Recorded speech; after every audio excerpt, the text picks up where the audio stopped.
أعوذ بالله من الشيطان الرجيم بسم الله الرحمن الرحيم رب اشرح لي صدري ويسر لي أمري واحلل عقدة من لساني يفقهوا قولي واجعل لي وزيرا من أهلي رب زدني علما رب زدني علما رب زدني علما آمین بسم اللہ الرحمن الرحیم سورہ آل عمران آیت نمبر 110 ہے جی جس سے ہم شروع کریں گے۔ اب آپ دیکھیے کہ جیسے رولز کی بھی ہم بات کر رہے تھے تجوید کی کلاس میں، تو پہلا ہی لفظ جو آیا کنتم، تو اس میں اخفا گیا۔ تو آپ سبق کو گھر جا کر پڑھا کریں، اور اس میں آپ جب الفاظ معنی یاد کرتے ہیں تو آپ اس کے ساتھ یہ رول نوٹ ڈاؤن کریں، تو آپ دیکھیں گے بڑی تیزی سے آپ کو اس میں اللہ مہارت عطا کریں گے۔ تم ہو خیر بہترین امت گرو اخرجت، ابھی دیکھیں پھر اظہار کا لو آ گیا۔ اخرجت جو نکالی گئی ہے، للناسی لوگوں کے لیے، پھر نون مشدد آ گیا۔ ابھی ہم نے ایک آیت مکمل نہیں کی۔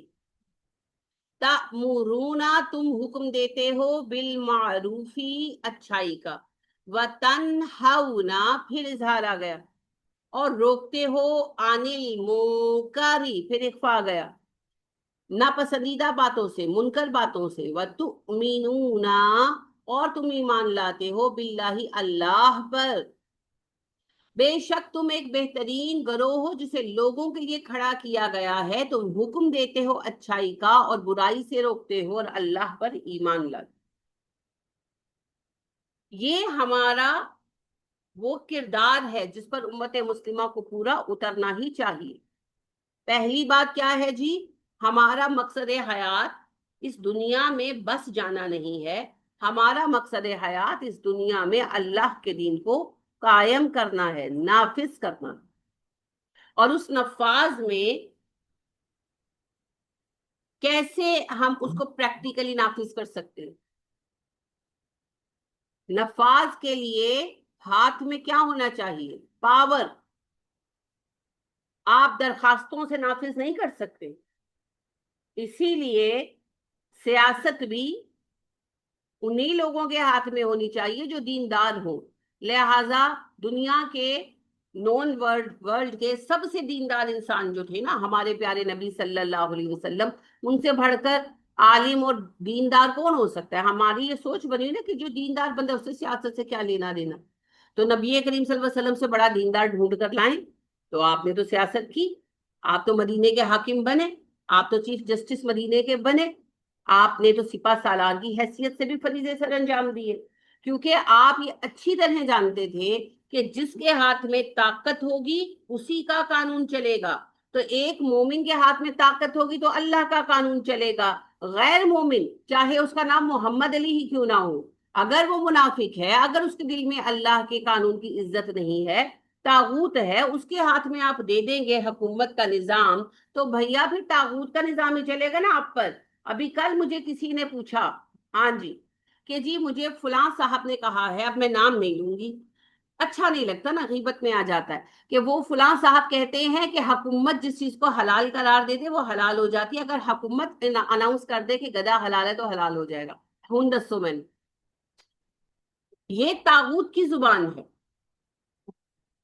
میں پھر بہرحال میں نے ان کو جواب دیا تو وہ کہنے لگے کہ الحمدللہ میں نے بھی نہیں یہی کہا۔ میں کہا کل کو حکومت آپ کی سور حلال ہے تو کھا لو گے؟ کہتے میں نے بھی یہی پوچھا تھا۔ پھر خیر میں نے ان کو اس کی بتایا، اس کی ریفرنس بھی دیا قرآن سے، مگر آپ دیکھیں پھر ایسے لوگ آپ کے سروں پر آ کر بیٹھیں گے نا۔ جو عیسائیوں کے ساتھ کھیل ہوا، کیا عیسائیوں کے ہاں سور حرام نہیں؟ بائبل میں سور حرام نہیں؟ شراب حرام نہیں؟ زنا حرام نہیں؟ حلال کر دیا نا سارا کچھ، اور وہ اس کو یعنی کہ ذرا برا نہیں سمجھتے، ان کا ذہن خراب کر دیا پکڑ کر۔ وہی کھیل وہ ہمارے ساتھ کھیلنا چاہ رہے ہیں۔ انشاءاللہ 100% تو نہیں کھیل پائیں گے، کیونکہ اللہ کے فضل سے ایک گروہ ہمیشہ حق پر رہے گا، مگر جب ایسے نالائقوں کے ہاتھ میں حکومت ہوگی تو وہ ایسی ہی فضول باتیں کریں گے نا۔ تو لہٰذا حکومت بھی اہل اللہ کے ہاتھ میں ہونی چاہیے۔ لہٰذا آپ دیکھیے کہ نبی کریم صلی اللہ علیہ وسلم کے بعد حکومت کس کو ملی؟ ابو بکر صدیق رضی اللہ تعالیٰ عنہ۔ ابو بکر صدیق رضی اللہ تعالیٰ عنہ بڑے اچھے گھرانے سے نامور آدمی تھے، مگر سیاستدان تو نہیں تھے۔ ان کا دینی تقویٰ تھا، جس پر چنا گیا. عمر سیاستدان تھے؟ نہیں تھے. اچھا، پہلا بندہ جو سیاستدان ہمارے مابین حاکم بنا، حضرت عثمان سیاستدان نہیں تھے، علی بھی سیاستدان نہیں تھے. پہلے جو سیاست کے ذریعے آنے والے شخص تھے وہ معاویہ تھا. تو پھر وہ کیسے آئے؟ اور پھر اس کے بعد پہلا کام کیا ہوا؟ حکومت کے انتخاب کی طرح ہی بدل دی گئی. پھر وہاں سے خاندانی سیاست شروع ہوئی. انہوں نے اپنے بیٹے کو حاکم بنا دیا. خیر ان کے بیٹے کے بعد حکومت ان کی ایگزیکٹ فیملی میں تو نہیں رہی، امیڈیٹ میں تو نہیں رہی، لیکن پھر انگلیوں میں ہی رہی نا.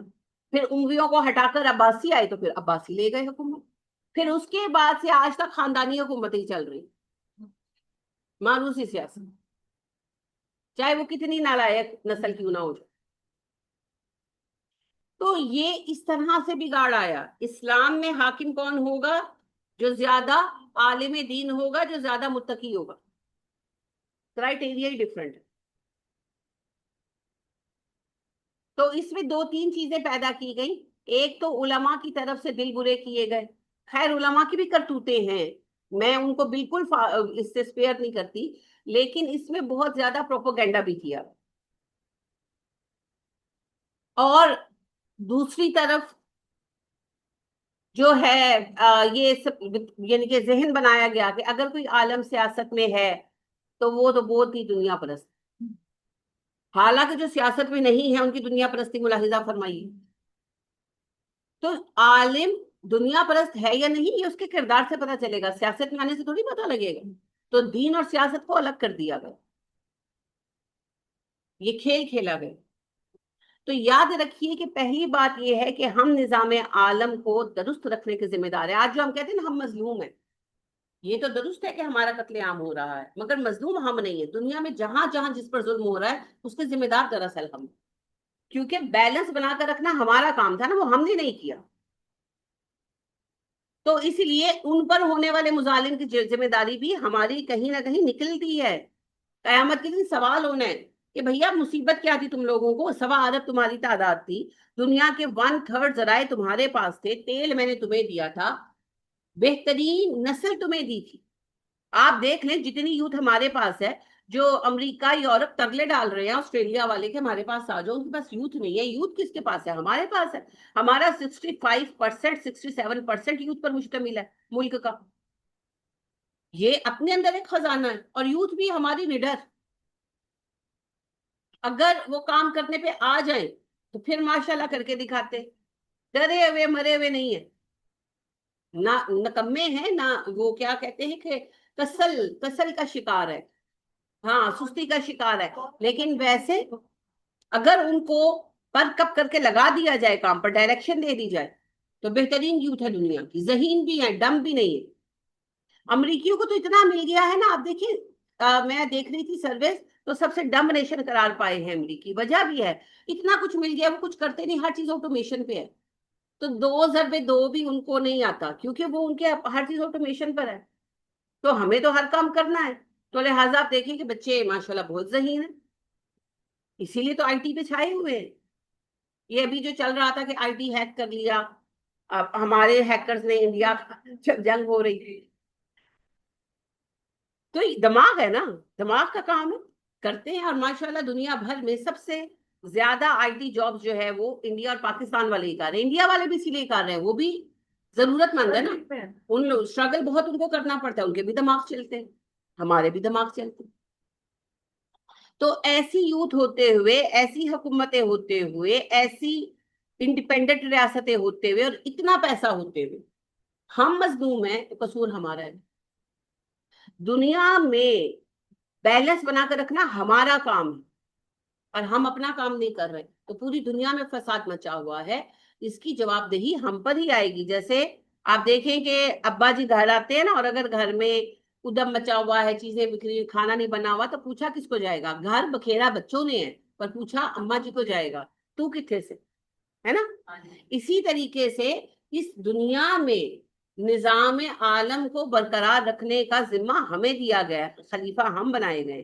اب ہم ہی نالائق ہیں تو پھر مار ہمیں پڑنی، تو ہم اپنے حصے کی مار کھا رہے. اس وجہ سے